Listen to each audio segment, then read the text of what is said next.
Please welcome Dr. Tim Unruh.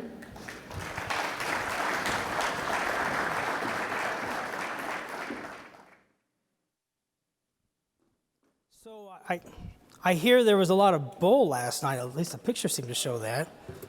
And she said I have to have a lot of energy to overcome all that bull last night. So I guess we'll try to do that. I think I need to work on my bio. That was an awful lot of bull, wasn't it?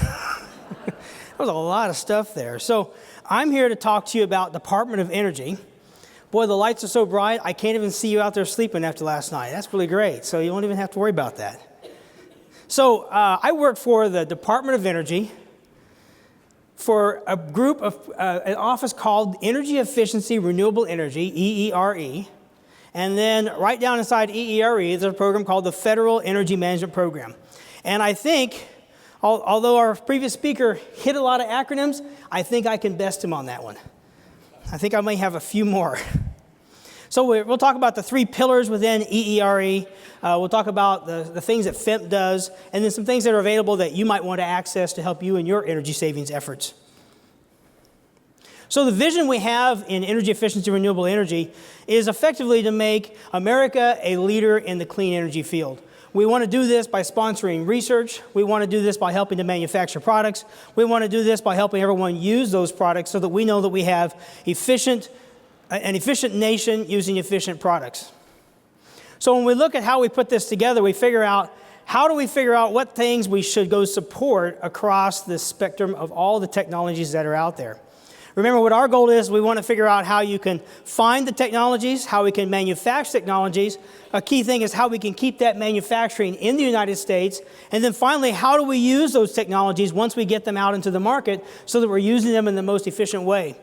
When I was an engineer doing work out installing projects, one of the things that amazed me was you could take an efficient product and you could put it into a space, and it often was installed in such a way that it was not used or operated in its optimal fashion. So you might have paid a lot for that really efficient thing, but then it just didn't get used quite the way it should be and wasn't as efficient as it should. So when we're looking for the technologies, we try to figure out, is there an impact that we can have? Is this something that really will make a difference as we focus our efforts? Is something that we do going to help this, or can we really make a difference in this area? We look at the openness. How do we look at the overall problem to understand, is the market open to us coming in? Do they want us to help? Are we able to come in a positive fashion? We look at an enduring economic impact, look at how we can take what we're doing and will it have something that will stay around for a long time? And then finally, the proper role of government. Is it really something we should be messing with, or should we stay away from it? So we have three pillars within energy efficiency, renewable energy: sustainable, renewable, and efficiency. So when we look at the first one, sustainable transportation, we've got three offices in there. One is the Vehicle Technologies Office, working to find ways to make vehicles, their engines, their use of the engines, electric vehicles, how to get charging stations installed, how to make standards for those, making that all more efficient. The Bioenergy Technology Office, looking at the biomass that we have, from biomass boilers to algae to all the other types of bioenergy that we have. And then finally, fuel cells, primarily hydrogen fuel cells, and how we can use those fuel cells in a more efficient fashion, or how we can make the product a lower cost to the market. Renewable energy, I was actually quite surprised. We heard 37% wind energy in ERCOT last week, thanks to the hurricane. Solar Energy Technologies Office is working on something called Sunshot, and Sunshot's goal is to get the price of solar energy down to $1 a watt installed. Wind and Water Power Technologies Office, those two are combined, looking at wave energy offshore as well as the wind turbine efficiencies. And then finally, Geothermal Technology Office, looking at the heat of the earth and how do we take that heat and make something productive out of it for the nation. And then finally, my home, Energy Saving Homes, Buildings, and Manufacturing. Building Technologies Office on the left, the first one. I work very closely with that office because most of the things I do in the Federal Energy Management Program on the right is with buildings. The Building Technologies Office works on appliance standards, building standards, as well as research and development for new efficient products. The Advanced Manufacturing Office is looking at how do we streamline manufacturing, but also how do we create manufacturing processes that the technology and the process is owned by the United States or a United States company. Weatherization, the intergovernmental programs, works with the residences across the nation, helping to weatherize those residences, but it also works with state governments, helping to fund state energy offices, state energy programs, working with them on a very one-to-one basis. And then finally, last but not least, is me, the Federal Energy Management Program. We work with all the federal buildings and all the federal vehicles, about 650,000 federal buildings and about 600,000 vehicles. The federal government is the largest energy user in the country, with about 1.5% of all the energy in the country going to some sort of federal operation, with most of that going to defense operations. Department of Defense is the largest user within the federal government, consuming about 2/3 of the overall energy. So talk a little bit about my programs and what we do. One of the key things is my mission is I try to make sure that what I'm doing in the federal government is something that I can extend out to non-federal facilities as well. We believe that we have the opportunity to lead by example. And I'm not going to tell you everything the government does is good, but I do believe in the energy savings area that I'm running and that I see, we are doing a really great job. And I'll show you some evidence of that on the next slide. And so we want to say, we have this great thing that we're doing, we have some success, how can we let others have access to our tools, to our methods, to our process and procedures, and how can we more partner with everyone so that we can learn and everyone can learn together? So this is our progress of energy savings in our federal buildings from 1975 to present. So we have a long process of about 46.2% reduction over a 40-year period. We have some bumps in the graph, and the bumps in the graph came as rules and laws were changed about how we were supposed to measure the energy consumption. The bump went up when we were supposed to add in our industrial type load, and the bump goes back down when we were then told to take it back out. And then you see a bump there in 2003. That bump was because we had a change in the way we reported, and because we had new requirements for greenhouse gas reporting, we had to go back in and scrub the data, and people found errors in the data, and it got cleaned up, and a more electronic format began to take form, and we had a bump up there as we found missing energy that we didn't know we had. So now we've got a pretty good tracking of that energy. The green bar off to the right represents the goal that we just finished on September 30th. We had to have a 30% reduction by 2015 from a 2003 baseline. So when we look at that, there's a problem. The green line, the goal, is below the actual consumption. And that's because we are not making our goal. But even though we're not making our goal, we still have a significant reduction we've accomplished. We're over 20% down from that 2003 date.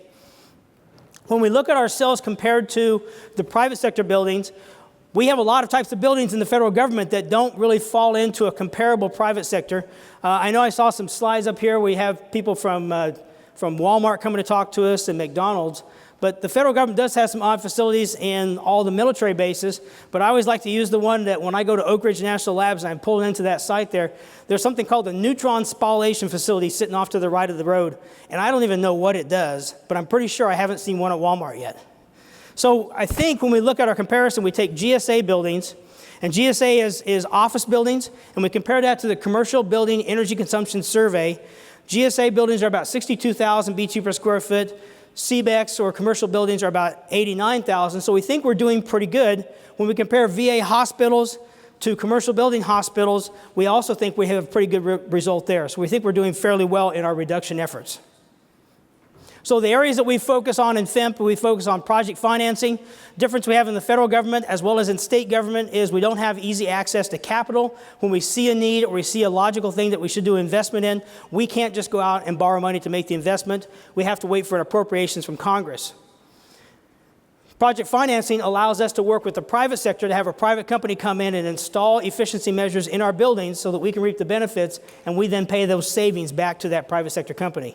Technical assistance and guidance, we work with agencies to help them understand their problems, provide expertise through our national labs to help them get things done, do studies and analysis. Our customer service approach is where we go and focus on one particular problem at one particular agency.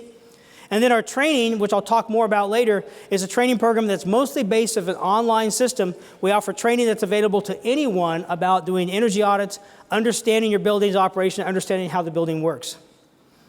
Planning, reporting, evaluation. As you can imagine, we have to do a lot of reporting back to Congress about what we've done and how well we've done it. And so there's a significant effort involved in just gathering the data and reporting that back.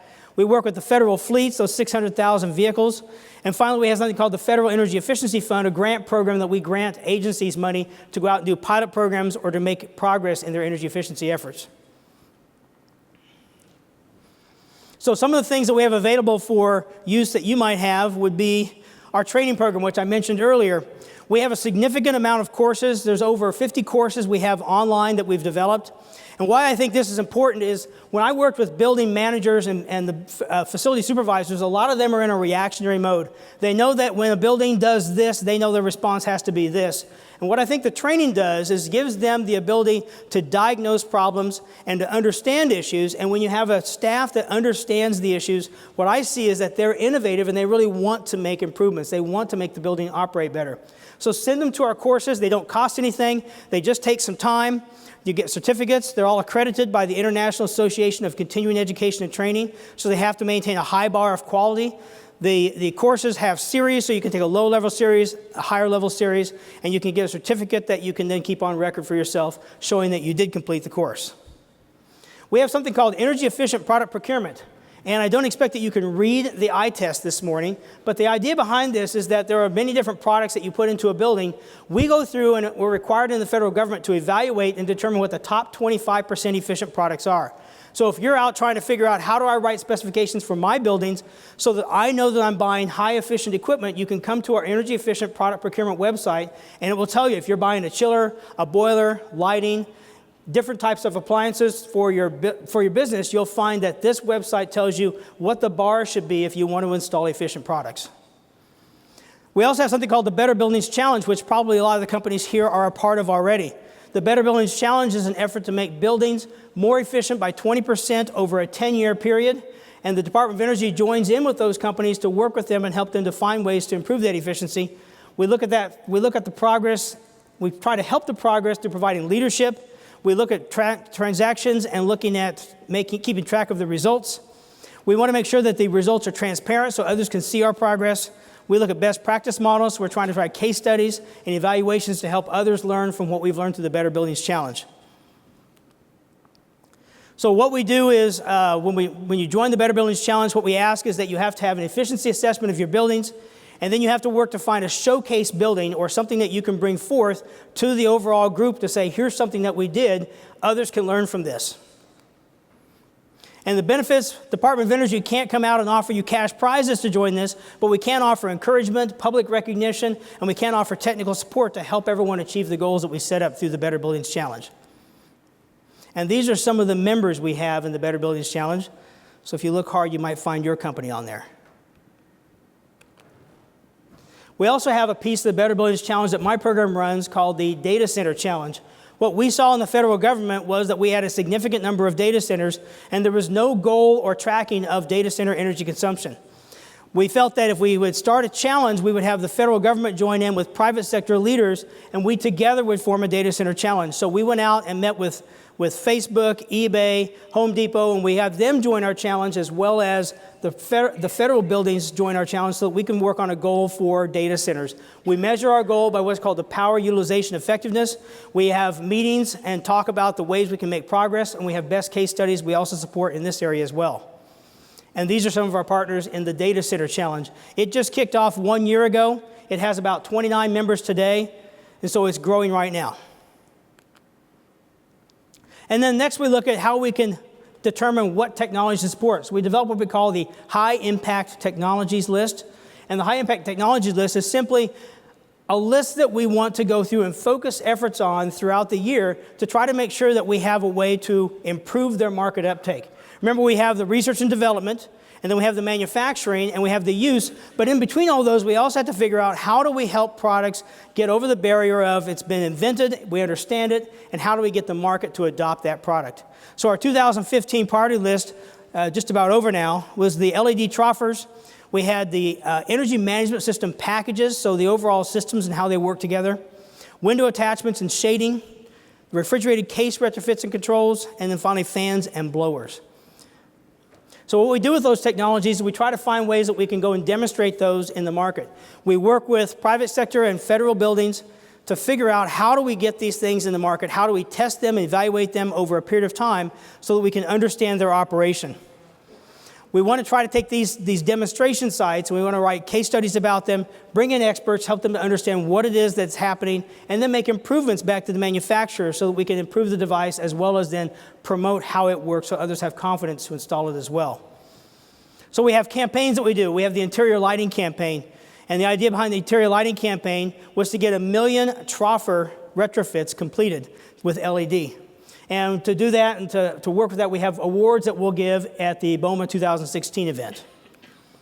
And we also have the Advanced Rooftop Unit campaign. This is a high-efficiency rooftop unit to go in and replace existing rooftops. It's interesting when you look at rooftops and you go out and check the efficiency of those, often because of product availability, because they're often replaced on a when they fail basis, as opposed to we have all of our rooftops we're going to replace at once. Often the lower efficiency units are what you find installed in many places. So you'll see R11, R12 units quite commonly, where this is an R16, R18 type unit that provides a lot more efficiency. And then finally we have renewable resource maps. If you're considering looking at renewable installations, these maps help you understand where's the most opportunity, how do you go through and then calculate what type of energy you think you can get from a renewable installation in your facility. And that's all. I'm open for questions.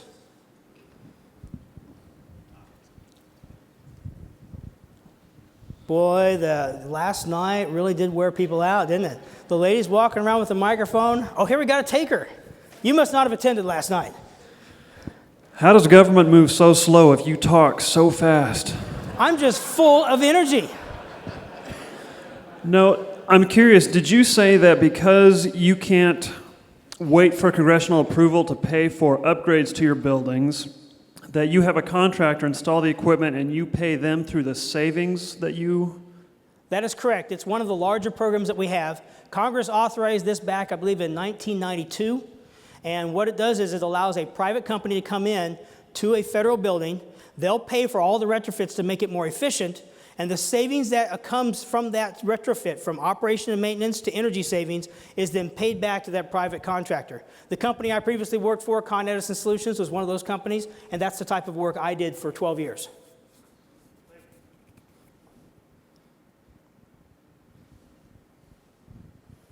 Good morning.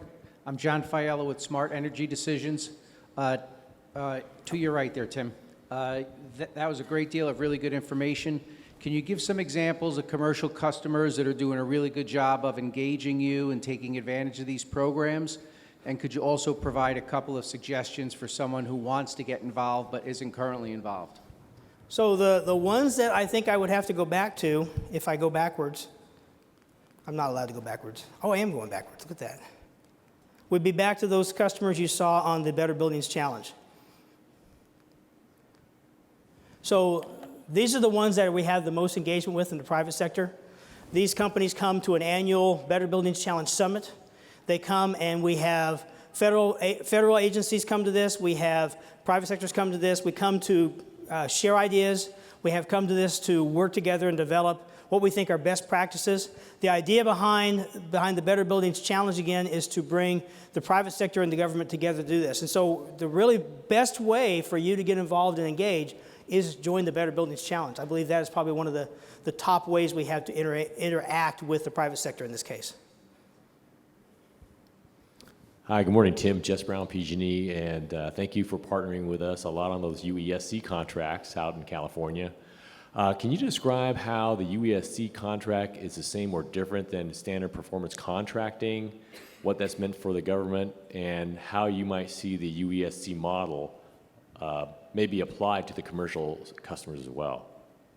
So what he's referring to is there's something called energy savings performance contracts, where that's where the private sector comes in and makes an investment in the federal facility that we had the previous question about. A utility energy service contract, a UESC, was what the question was about, is effectively the same type of vehicle. It's authorized through a different legislation and law that we have for performance-based contracts. Utility energy service contract says that we have all of these utilities that we're connected to, And those are the utilities that we have to use in many cases, and so we're allowed to go in and do a non-competitive award to a local utility to come in and do an investment into our facilities, and then we can pay them back through the savings over time, just like we did for the Energy Savings Performance Contract. So from the effect of the contracts, they're very similar, if not the same. The inner workings and the laws that support those two actions are somewhat different. The way a utility energy service contracts, this would be a utility then going out to provide that to the private sector. It's a different type of model because it comes down to, can the private sector acquire the capital to do the retrofit they want to do? But I think there's another nuance to it that's probably more important, is that your utility often comes in with expertise and focus and programs that you may not know exist. Steve Kiesner and I were just talking before the event about rebates that are available and how a lot of times companies such as yours may have taken all the easy rebates, and maybe there's more complex things that we can work together with utilities and find ways to get those rebates to support projects, and then the utility to come in and make the investment to make those projects happen and be a partner with you to ensure that not only do you get the equipment installed, but to make it operate properly. Hey, Tim. Tim? To your guy in the dark corner here. Well, first of all, thank you. You gotta Great stand up, information. Steve. I know.